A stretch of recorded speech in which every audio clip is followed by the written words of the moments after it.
Rebecca, what sort of personnel changes are we talking about here? And I guess the implications at such a tenuous time for the Chinese economy, the PBOC is one we're watching very closely.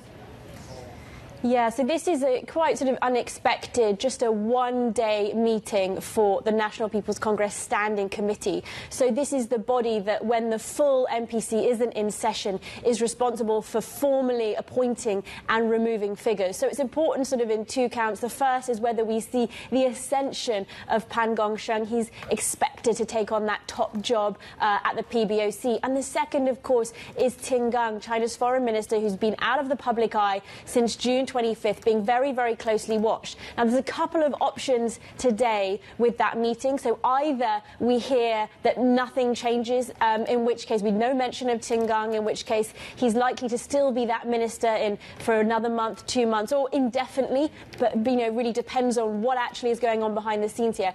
Or alternatively, we hear that he is being removed, in which case that would indicate there is some issue potentially with his health or some other issue that has come up. So these are the two scenarios that are really being very, very closely watched. Rebecca, what's the implications for the economy and policymaking given all of this? Yeah, I think the disappearance of Qin Gang generally has underscored this fear around China's policy making being something of a black box and impossible sort of to determine. Really, we've had chatter from diplomats in Beijing and elsewhere around the whereabouts of Qin for several weeks now. It's really kind of somehow captured the imagination. And in the information vacuum that the government has allowed to flourish, all sorts of speculation has been allowed to emerge. And it is a really critical moment for Xi Jinping because he is trying to stabilize his economy, that growth we are seeing sort of start to splutter, as well as try and stabilize economic ties, as well as stabilizing those diplomatic ties with countries like the US and its allies, which increasingly view China as a strategic competitor.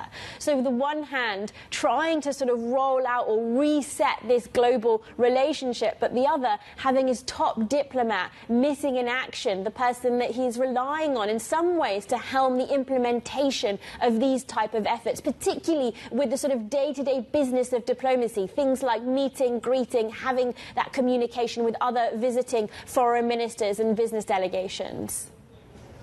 Yeah, Rebecca, it's fascinating, isn't it? You've already seen that impact, these high-level, meetings that were to be held with representatives from the UK, the EU have now been put on hold. How are we seeing, I guess, a leadership manoeuvre? Who's potentially stepping in for Qin Gang as his whereabouts is still unclear at this point?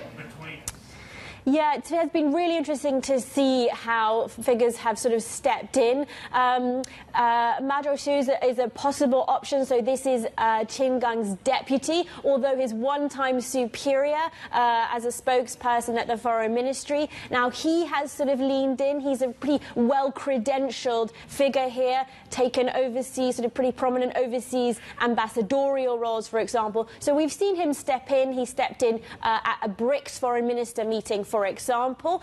So he's a sort of junior to Qin Gang, potentially could step into that role. We've also seen Wang Yi, who's a sort of equivalent senior figure to Qin Gang, also stepping into some of the appointments and the meetings that Qin Gang has not been attending to.